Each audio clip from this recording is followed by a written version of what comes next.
Episode 10 of the Bunker to Bunker podcast. Hello and welcome to everyone out there. We are coming off of a rather light week for golf. Not the biggest week in terms of star power or events, but nonetheless still a week where had the 3M Open where Lee Hodges took care of business at 24 under. So yeah, I'll let Josh kick in, say whatever he wants to say. Enlighten me, say Yeah, something positive. positive. I guess we're 2 weeks away from Barcelona Classic, so that is Okay, there you go. There's that positivity will right there. enlighten you. It's Sure. Monday, around lunchtime during lunch. So, yeah, I got the Barcelona Classic. We're playing that. I didn't even tell you that my brother. Do you know how there's like trackers on Twitter? It's like Justin Thomas tracker, Ricky Fowler tracker. So Did my your brother brother make a wants to tracker? track us. Yes. He like really wants to make a bunker to bunker tracker, so Yep. Okay. uh Yes. that he is away right now, but when he comes back later this week. But yeah, he wants to be the bunker to bunker tracker. So So which I he can because there's live scoring, so update hole by hole, so he could be like, oh no, the team is floundering as we put the double bogey on the scorecard. well I can also like during the not much, but if I do something either really good or really bad, like if I go like way right on like the first hole or something, I'll like text and be like, Josh Siegel goes way right, almost hits 3B in the fairway. So yeah, Yeah. really Yeah. excited for that. Sure. We might do. I'm trying to brew some ideas for an outfit, just like a fun one, like if we have at home or something, or like a quick like hat purchase or something. Um, Yeah. I had some ideas So if we wanted to do something, but it's too late to like customize something. Um, yeah. Yeah. I was gonna do something That's towards fair. like Frankie or something, but I was also trying to think if anyone what Barstool personalities would be there. But I was thinking like we could like, like the 20 what was 18 PGA when Tiger walked in with like the backwards hat and like a red shirt and like the sunglasses. Like we could like walk up to like to the like To the tee box with registration that. table. Yeah, we could just like do something like that, and because like that's easy. Like we all have like a red shirt and then black hat, and you can We'll find come those up with like specific something. sunglasses. So yeah, if you've Yeah. been ideas, let us know. But yeah, that's a lot of our outside the podcast and daily life time. So yeah, that's August 14th. So doing a little Boston trip. So yeah, I guess that enlightened you. So Very enlightened. Maybe we'll do a live podcast after the round and debrief what went wrong. So, give me like a 30-second state of the union on your golf game. ooh, played really well recently. Really well yesterday. Um, didn't really make any mistakes. Shot a four over, but I doubled the last hole, so I'm pretty pissed off about that. But it's trending very well for once, which is good. So It's good. there's your It's good update. to hear. So how about It's you? good. You're the issue, is what Well, I'm hearing. I get no. I played yesterday at Bella Vista. I don't know what I shot. We didn't play 17 because it was like dark out and we were like, screw this. But Yeah. I I been my driver is really everywhere. It's getting out there, but it's going left and right and stuff. My irons are a little inconsistent, but my short game's there. Like my putting and chipping are decently well, so just hit the range. I'm someone that if I play more, it's better. Some people like my dad and brother, like when they play less, they play better. Like the more they play. So and I'm like the opposite. So hopefully we'll get a couple tee sessions in, choose our driving Yeah. range, and then I think I'll probably play like on Sunday or something with my dad and other people. So that is it. But that's why they give you strokes. So if I can scramble a par on the strokes on the holes that or at least I stroke on, Watch out. we'll be fine. Just watch So out. yeah, watch Well, out. so I think. the unique thing about this is I don't know if you have PGA 2K Tour, whatever video game that Rory McIlroy is on the cover, TPC Boston is actually in the game. So we can do adequate course prep and know every single hole. So Do we that's gonna stream? be fun. We should do a Twitch.tv stream. stream, Oh, okay. wherever. I Yeah, like that. I like that. I We'll think I hop might. on our I think my brother has the game downstairs. yeah. I'll have to ask him when he gets home. But yeah, that's enough of the Barstool Classic. Let's segue into 3M, which I thought had some good storylines for a tournament that is probably like it sucks because it gets mushed between the FedEx playoffs and the British Open. So it's kind Mhm. of people. It's like the tournament where people try to gain some spots in the FedEx Cup playoffs. But yeah, as you said, Lee Hodges runs away with it. He was minus 24 was the winning score, which was set, and Mhm. T2 was 7 strokes off that. So pretty Yeah. comfortable win by him, and he held off some big names in the community like Keith Mitchell, Kevin Streelman, the Postman, JT Poston, Tony Finau, Dylan Wu, and of course my guy Nick Hardy. So very impressive win by Hodges to fend off Nick Hardy, Mhm. because he was trying to come. Yeah, he was trying to make some waves, and we'll talk about him later. But Hodges did it in a fashion where it was all approach play and hot putting. He gained 9 strokes from approach and 6.2 strokes with the flat six. So pretty. It's a very like American way to win. Hit it. Approach play and putting. So hit greens in regulation and make putts. So it was kind of weird to see from the British Open and to go to Mhm. 3M because it's just a Yep. vastly different game of golf. But Yep. there is some controversy on Twitter that I'd like to get your kind of opinion on quickly. JT Poston was in the final group with his good friend Lee Hodges, and he was on. So the 18th hole is a par five with water on the Mhm. right. So you basically have to clear the water to get it in two to make eagle. Like Matthew Wolff is famous for making eagle on that hole when he won. And Poston was like hugging the right side and was on a downhill lie, facing like the water. So his Mhm. so he like 4 strokes down or something. I forget how many strokes he was down, but like he had to make eagle to even have a chance to even make it to a playoff. So Mhm. he goes for the eagle, hits like a rock in front, and like ricochets back into the water. And Kyle Porter and other people tweet out that Poston needed to make a 7 on the last hole, so a double on the par five to wrap up solo second and win 850K. He made an 8 to fall to T2, and he won 590K. So the quick math on that is that he lost 260K on that hole making that decision. Poston then retweets his Copport's tweet and says, "Not out here to finish second, trying to win. Would make that decision 10 times out of 10 under any circumstances." So, thoughts on the money in it, Poston's decision. I have my thoughts, but we'll start with you because I think this was the big headline on Sunday.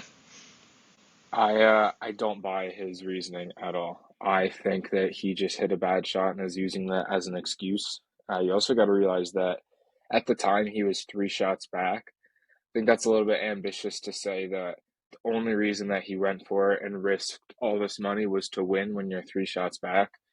So I'm not really buying it at all that, he was just solely going for the win and he just threw it out there. I just think that he just I'm not buying it. I wonder if you have the same opinion on that. I think what he said was right. I mean, it's not like he's like a guy like Poston has won tournaments. He's Hmm. won the Wyndham before. He's had a great year. So I think he's telling the truth. I mean, like if you saw his lie, you'd be like, why is he trying to go for it? Like the odds are that he wasn't. And when you're a competitor, I feel like since Live and the PGA elevated events and saw he's throwing these buckets of money that we've talked about forever. I just think that it's all about the money now, and like there's no way Poston in his head was saying there like oh like this like was calculating that no this is a 260K Hmm. shot swing, like he can't calculate that. He can calculate that like the risk reward of it. I mean he almost pulled it off, so I Yeah. think that I agree with him. Like yeah, he's not out there to finish second, like but that's like the competitor in him. So I mean Uh, I believe him. It's tough now. It's easy to say if you are one of us who, we're not in his position, and he's not like a no name. So I think it's really interesting. And like, do you think golf should like do that, like show on like the leaderboard like how much money?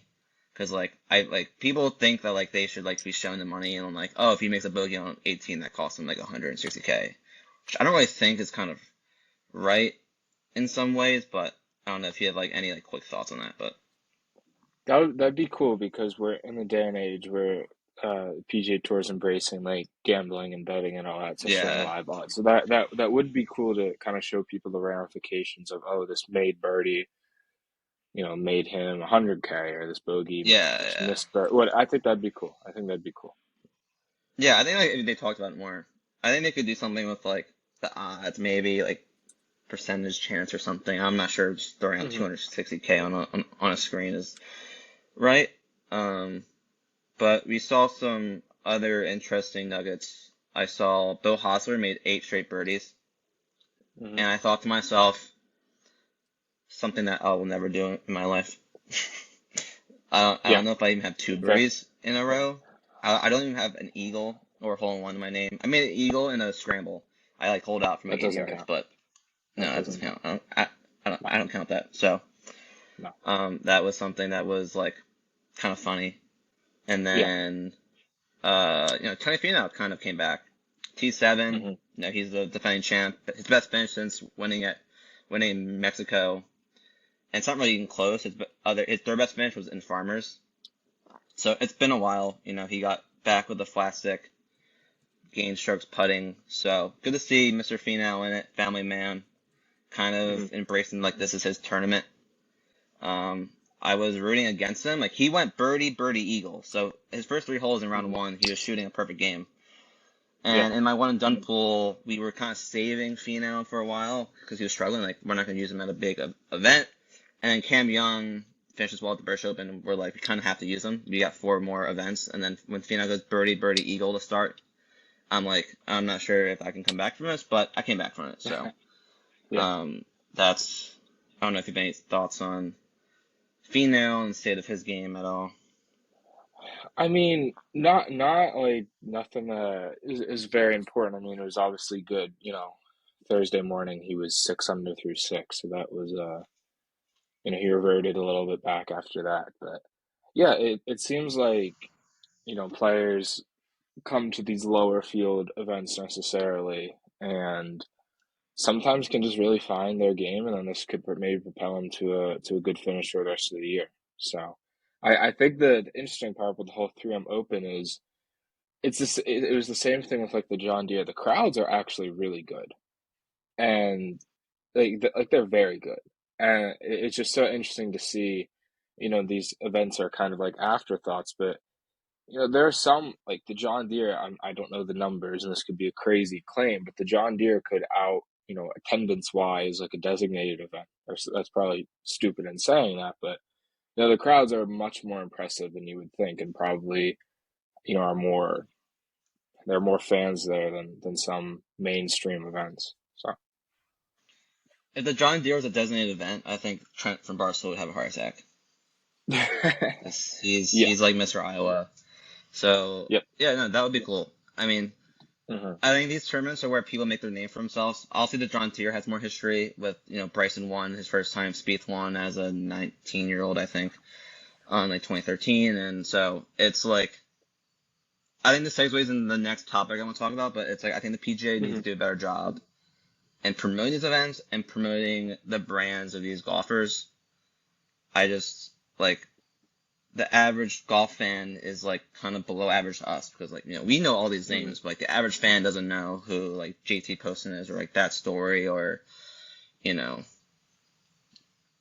really any of these stories because like even like a Matthew Wolff won here for like the first time in his rookie year. So Hmm. like these tournaments can give players starts to fandom of fans, and I think the PGA needs to figure out how to actually maximize that value because I don't think they're maximizing it at all. Yeah.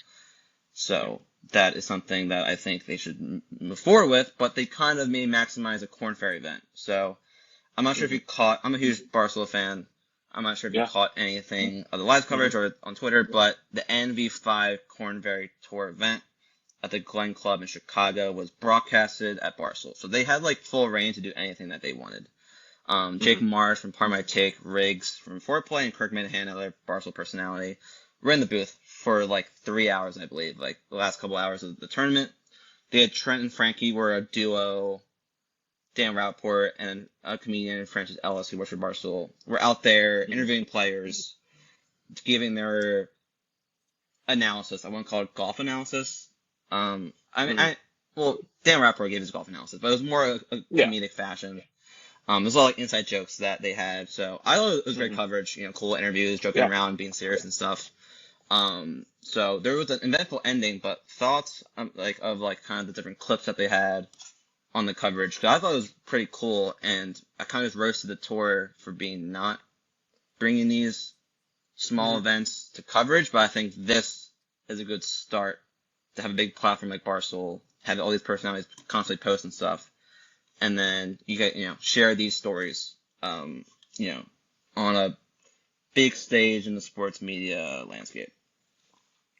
Yeah, I think it was. I mean, I did tune in as well. I think the coverage overall was good, and it was a really good idea. As this is, it's the Corn Ferry Tour, so it doesn't really get much publicity to start with, and this gave it a lot. And I loved Jersey Jerry caddying for Quade. What's the last name? Quade Cummings for like 9 holes or whatever. It was just it was just overall just a really great production, and the TV aspect of their production was good as well. I mean, you couldn't Yeah. ask for a better finish to that tournament. So yeah, I think overall it was a really great week for them. I hope it's something to do, semi regularly. I mean, I think that obviously a tour that doesn't get much recognition, you need something like that. Need something to, get the golf fans more excited about it, and maybe that's the ticket. So I think overall a great week for all involved. Yeah, no, it was great. They had like Francis Ellis like just kind of going back and forth with players like in the Hmm. fairway, being like kind of Hmm. attacking them a little bit, kind of going at them. Yeah. They're taking shots too. Yeah, and I thought that guy who let Jersey Jerry caddy for him. I'm not sure what his reason was. His caddy showed up on the final nine. I'm not His sure what. caddy was had like issues with the heat, and then I guess needed more time to rest or something. It was a little weird why he showed up, but that's what the So with story that was behind reason, it. I think so. The guy was sponsored by Wilson, Hmm. and I think with that reason, I'm not calling out his caddy for whatever reason, but I think that this guy, this golfer, maybe his team identified that Big Cat and all these people kind of love Jersey Jerry, and this guy, Jersey Jerry, I think mentioned something or Big Cat during the week that like one of them, could caddy, like let's let someone caddy. I think this guy purposely told his caddy like, hey, like for like to create his own personal brand and help. Could be. Wilson was commenting on a lot of their like Hmm. tweets and videos from Jersey Jerry. I mean, they made like a 20-minute YouTube like behind It was great. the scenes. Yeah. I don't think he played that well. So I think this guy was like, hey, let's maximize this value that we have with Barcel. Have Jersey Jerry just caddy for 9 holes. I mean, the guy was vaping. Like Jersey Jerry was vaping Yeah, on, it was on it was the course. hilarious. Like was like caddies were like, yeah, like we like got this. He's concerned. Like don't go in like a bunker because he doesn't know how to rake a bunker Hmm. properly. He's running around going crazy. So I think for the golfer, I think it was a great move from him. Sure. Hmm. Kind of build his brand and stuff. So yeah, I thought it was great coverage. I think that it is something that I think the PGA needs to keep the open mind to. I think all Hmm. sports needs to just get into the content creator game. I could see like if Callaway sponsors a big event, Corn Ferry event. You have Bob Does Sports, and you have Bob out there and Joey Cold Cuts and like Pat Perez. I'm not sure if Pat Perez can maybe. He probably won't want to be on the golf course because he will have to walk 18 holes or, Yeah, or that like that six wouldn't work. holes. So maybe he just sits on 18 and becomes like a Amanda Renner or something, or Colton Nose and Yeah. maybe sits on like a par three or something. But I think this is kind of the future. So Hmm. yeah, PJ Tour, Corn Ferry event, tour, or whatever. If you guys want us, the Bunker to Bunker podcast, I think we can We'll sit gladly be in, there. yeah, we can sit around two bunkers, and see if they go Hmm. bunker to bunker. Yes. So Say less. You Say know, less. we have some knowledge, so hit our DMs, after Please. this. Please do. So that Yeah. was a little fun event. My next topic is I feel like I'm kind of getting old talking about it. I love JT, but I saw Hmm. a tweet that he needs a solo 18th finish or better to make the playoffs. This is his Hmm. last chance. He's 79th in the Fedex Cup standings, so quick nugget on JT. Does he do it? Yes or no? Yes. I have a sneaky feeling that he will. The form is not there. It makes no sense why he would, but it feels like he will. And it's just a gut feeling. I don't know why, but it feels like he will. That's it. I just when I watch him, he just looks deflated. His body So language, we're yeah. taught body language like to read those, different cues and reads, and like Hmm. the way he just walks and stuff. He just isn't there, and Hmm. I don't think he does it. But if he keeps it close and like someone on Sunday like Sunday coverage. makes Yeah. makes like a birdie or something, and JT's like 20th instead of 18th, like that guy's head is going to be on a stick. Hmm. So don't Hmm. be that guy. And doing Nick Hardy, don't be that guy. Don't be it, You know because what? Here, I back I'm you. gonna say So this. I'm gonna say this. Justin Thomas helped my bet this year of Tiger Woods making the cut by absolutely bombing the 17th and 18th hole and made all those bogeys. I hope that, because he did that, that he is repaid in some way, that someone needs to make a bogey or a par, and they do that on the 18th so he can get in. So I'm rooting for him. I might bet him top 20. I don't know what those odds are yet, but we'll see. But yeah, there's your short yeah, answer. how about just win the tournament and No. definitely get in? Well, yeah, Why not? yeah. Let's not get But ahead of yeah, ourselves. Come on. it's actually, so we'll segue into the Wyndham Championship, which is as known as the Webb Simpson Championship. He's a kid that is Hmm. actually named after Wyndham. So uh, What about Wyndham it Clark? Where is the is man? Wyndham Clark He's not is in playing there. his. No way, no, Wyndham Clark's not playing this. No, no, he's He's not. getting ready for St. Jude to get a win for Yeah, me. So, yeah. but weird little nugget. Defending champion Tom Kim, superstar, is not in this field. I assume it's because of his ankle, I would believe. Injury related, yeah, Yeah, which is a little probably. disappointing. But let me give you a little quick course preview I always do. So, Wyndham Hmm. Championship played at Sedgefield Country Club, located in Greensboro, North Carolina. Par 70, around 7,100 yards, so very short course. The Donald Ross, or I call him D Ross, design, Bermuda grass greens. I think water comes into play on like 6 holes.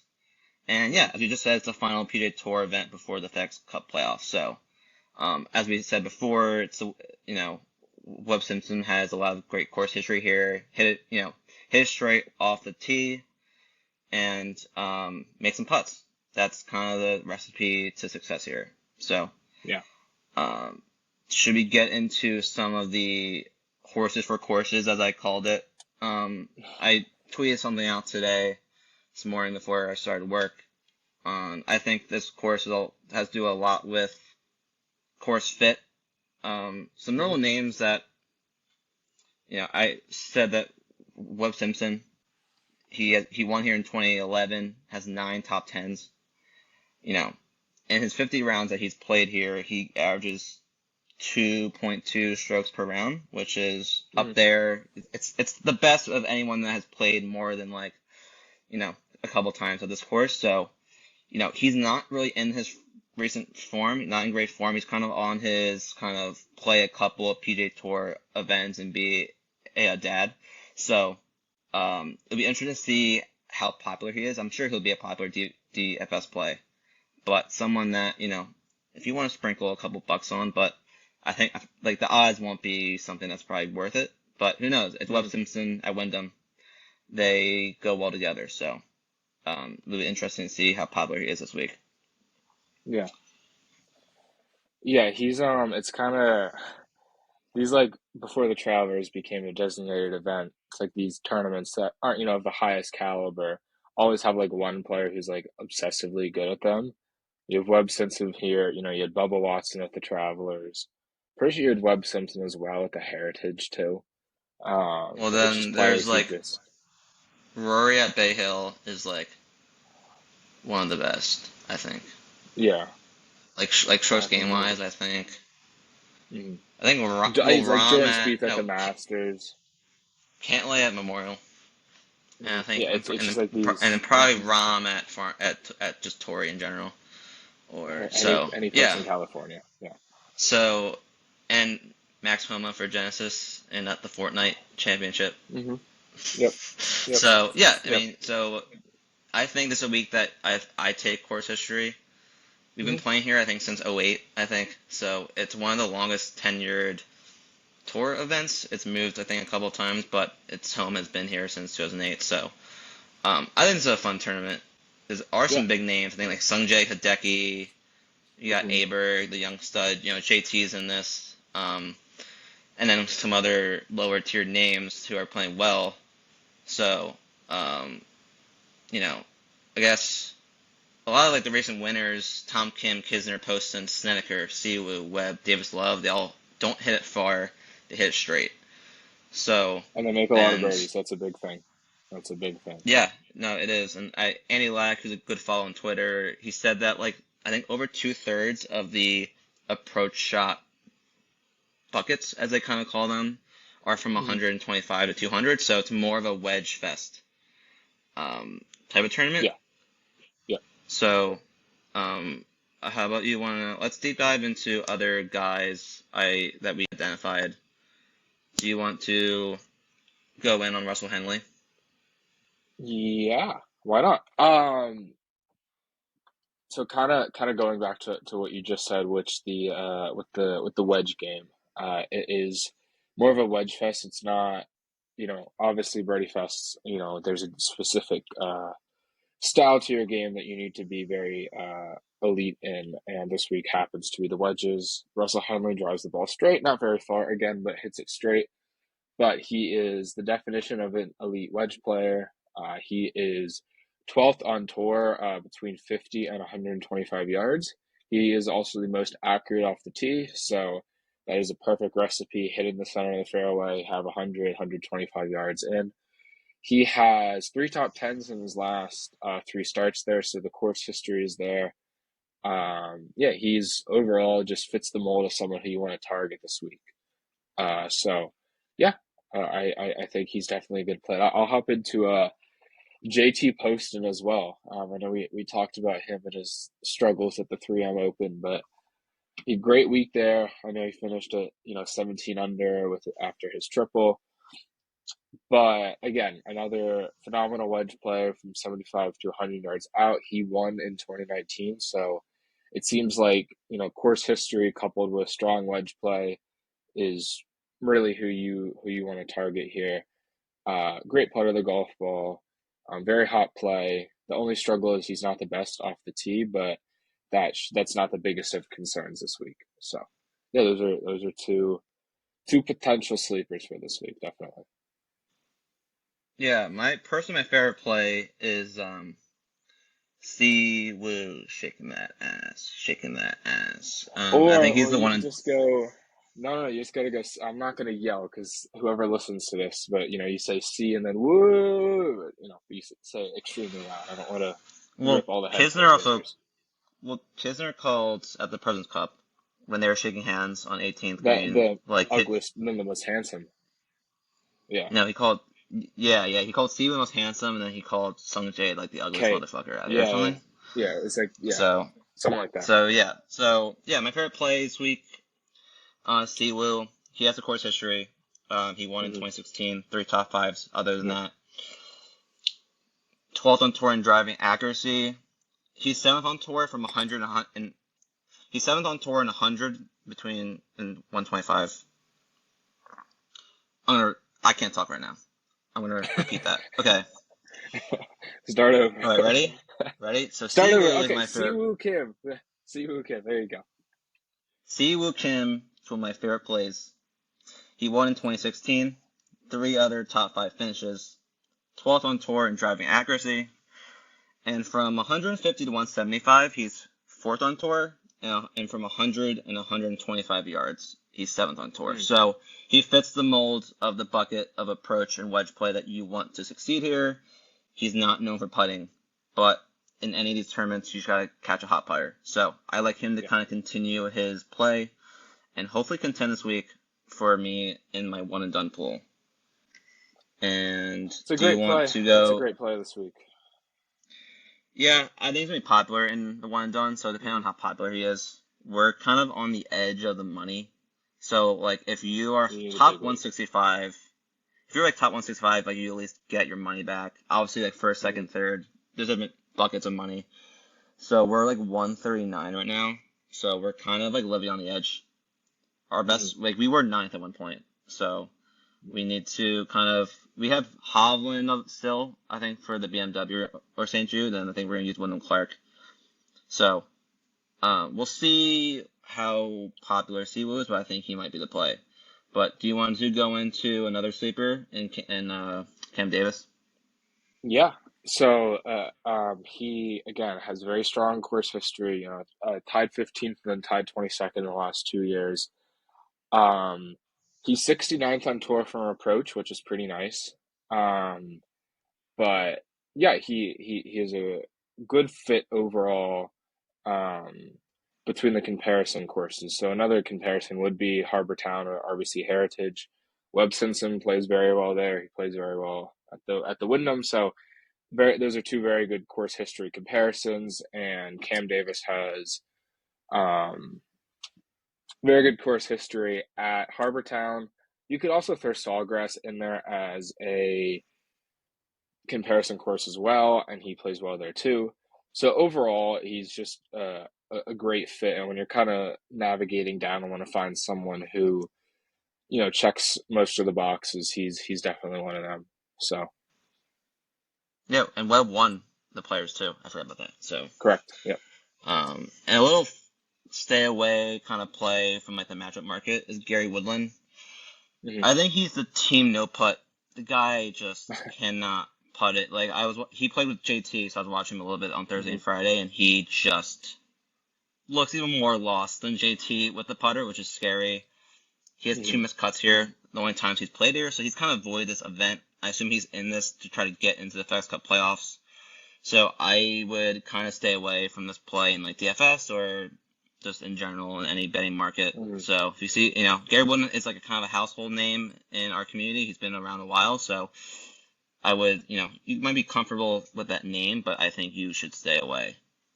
Yeah. But Yep. I know this, so we got some breaking news. I know that you would like this, but Riggs from Foreplay and Fat Perez from Bob Does Sports are playing in the Wyndham Championship Pro-Am. Hmm. So you're a big Fat Perez guy. I had the pleasure of meeting Fat Perez, which I know stings you to this day. So, Yes. are Yes. you? I'm not sure if. I mean, hopefully they kind of post on Twitter some videos. But how psyched are you to have Fat Perez, in the prime? Well, listen, I think this is the start of maybe we'll have the scramble crew of Bob Does Sports playing a program together, because tell me that would be the funniest thing ever. Is Joey D, Bobby Fairways, and Fat Perez in a threesome together at a pro am. That'd be Hmm. amazing. So maybe this is the first in, but yeah, that's gonna be cool. That's something about these smaller tournaments where they bring in names who people like, who people will turn towards, because it's all about just getting attention for your tournament. So Yeah, yeah, I think it's gonna be a lot of fun. yeah. As you said, embracing the content creator game. That's why Sure, we are kind of starting this. See where this goes. It's for fun, you but got it. next year Wyndham Pro-Am, get us there. So, Give us a call. Give us a call. We'll be there. Yeah. well, I guess our first tryout is the Barstool Classic as a team. So we'll see. Hmm. It's also before Zach Johnson makes his Ryder Cup picks. So, we do Never have. know. We don't have any points, but I think the Classic could have some way in Trent's close with Captain Zach Johnson, both being from Iowa. So, Hmm. Yeah. hey, you Maybe. say there's a Maybe. chance? Is there a chance? So, yeah, Yeah. definitely see. But to kind of close this episode out, I just want to shout out Nick Hardy. I was in the Hmm. dumps in the Fairway Finder series. Ethan texting me that he's loving that I can't hit a bet. I'm down in the dumps. I kind of took all the stats away and was like, hey, like Nick Hardy, top 40, he's got to do it. And he's just in round Hmm. one grinding out there. He's up behind a Hmm. tree, breaks his club, makes birdie on whatever hole he was on. I actually DM'd him saying, that was a hell of a shot. He gave it a thumbs up, a heart. So, You love I it. was You love it. fanboying on Sure. Thursday after after the round. He's just a wagon. So, um, great to kind of for the vibes to have him be my first win. So I think I'm 1-3 Hmm. now. And Nick, I know you're watching out there. One and So, four. you One and know, four. You're 1-4. well, like 1-3, meaning I have 3 losses and one Okay. win. Okay. I see. I see. Yeah, yeah. Yeah. But yeah, Yeah. both are bad. So like, all right, like both are just Both bad. aren't So, ideal. Both aren't ideal. I would love to go again with Nick Hardy this week. I probably won't, just get some new names, but Nick knows I'm watching, so Hmm. um, hopefully we can have him on at some point. But you had a weird one. Who did you bet to make the cut, but then he withdrew? So I did Cam Champ, and then he withdrew, so that nullifies the bet. So that is not a loss. That's just a no bet push. So that's fine. No Nice. harm, no You're foul. what, 2-1-1 now? Yeah, that's fine. It's significantly better Yeah, than you, so I'll take it. I'll take it. that's fun because you get like the 2-1-1 now, so it Yeah, looks like exactly. pretty. So it just I guess, yeah. I don't know how you want to do it, but I am trying to refresh DraftKings, see if they have any like top 40 odds. They have top 20. there's They don't no. have top 40 odds, but uh, Those will come out later, and we'll mm, just make separate videos for that. can I So just do mine now? yeah, go ahead. So I'm a big top 40 guy. So my fairway finder is Vincent Norman, top 40. I'm riding the hot hand here. He won the Barbasol this year. He is an elite approach player, has gained at least 3.5 strokes in 3 of his last 4 tournaments, but his putter is pretty hit or miss. Like I think last week he lost like 5 strokes putting at 3M. So I'm betting on the young talent here in a weaker field to make some noise. So Vincent Norman top 40 is my play. So if you want to get I'll on throw the mine out Josh there. Fairway Finder train, hop on. So Yeah, um, I already know it's there's no rationale behind it. I mentioned it earlier. Justin Thomas top 20 plus 165. There's no reasoning behind it. Sure. I don't there's no explanation behind it. It makes absolutely no sense, and I feel like I'm just donating at this point, but it feels right. The TV coverage will be all over him if he gets close to it, so there's some entertainment factor in that. So we'll look at it as I'm hoping it hits, but at the same time, you're just paying for the price of the hope for some entertainment value out of it. So we'll throw that out there. If it hits, great. If it's not, I don't know. I just have a sneaky feeling that it might. So there you go. hey, You heard it I here mean, last first. week I had no rationale for Nick Hardy. He wasn't playing that well, and No, I, there's no for the rationale vibe behind this. sake. No, this So is even yeah, worse. There's no rationale behind this. This is purely not even a dart throw. This is I don't know what I'm doing here, but it just seems right. So this is like yeah. Um, so yeah, hopefully we go 2-0 this week. Keep the train rolling. mhm. Any I guess my final thoughts are, we're getting closer to the Fedex Cup Playoffs. So it is like a weird time of golf because it's after the majors Mhm. and everyone's looking forward towards the Ryder Cup, which we're on European soil. So we'll do a Ryder Cup pod probably. When did they announce the Ryder Cup picks? Do you know? No, August. No, wait, no. No, it's definitely after the Tour Championship because that one year that Billy Horschel like won like the last couple events and won the Oh, FedEx Cup playoffs, uh-huh. but then they made the picks before that, and then he didn't make the team because he wasn't playing well. So yeah, so maybe like I'm not sure, we'll definitely do one before the picks, but maybe one leading into the Tour Championship to kind of see like, where Hmm. state of games are at. So that's what I'm looking forward to. Any final thoughts to close it out for yourself? Just Justin Thomas figure it out. That's it. That's all I have to say. So Yeah, I want I him to guess figure it I out because it's more Ryder Cup talk with it. 'Cause I think if he mhm, doesn't make the playoffs or like he like misses the cut this week, I think he's like definitely not making it. So, mhm, um, I feel like for Zach Johnson, it's like he wants him to win or like miss the cut because if he misses the cut, then mhm. like he like you can't take him. But then if he like top fives or he wins and then like he gets in, there's there's more chatter. So I'll definitely be cheering for that. I won't bet the top 20, but I'll definitely be cheering for it because I'm a JT Yeah, fan. So he'll figure it out. um He'll figure it out. I have faith. But yeah, yeah, that's all we got for you. Thanks for listening, and stay tuned for continued content coming out on all social medias, uh, TikTok, Instagram, and YouTube Shorts as well. So stay and tuned, Twitter, and we will my Twitter. and Twitter, your Twitter, and we will see everyone next week. Take care.